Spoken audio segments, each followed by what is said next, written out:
Kedy a prečo vznikol Slovenský kultúrny spolok? Slovenský kultúrny spolok Slovakischer Kulturverein sme založili k 1.1.2024 s mojimi skvelými spolupracovníkmi. A prečo vznikol? Na čo nadväzoval? Naším hlavným cieľom je spájať Slovákov. Chceme pozývať rôzne kultúrne osobnosti, umelecké osobnosti do Švajčiarska, z celého sveta, ale samozrejme zo Slovenska. Aké akcie už v minulom roku absolvovala a aké sa chystajú tento rok?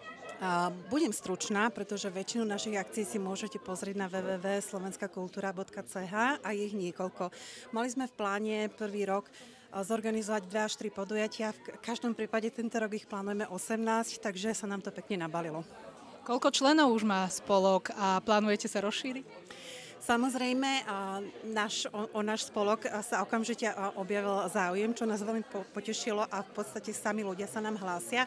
Máme aktuálne cez 50 členov, ktorí už sú stabilní, veľmi nám to pomáha, pretože vďaka tejto základni, okrem toho, že máme mnoho podnetov, námetov a skvelých nápadov od našich krajanov, okrem toho môžem žiadať o rôzne granty a môžem vlastne získať akúkoľvek finančnú podporu, čo je veľmi dôležité, pretože kultúra sa nezaplatí sama. Každý, kto niečo organizoval, vie, že kultúra je nesmierne dôležitá, ale zároveň je to presne oblasť, ktorá potrebuje podporu.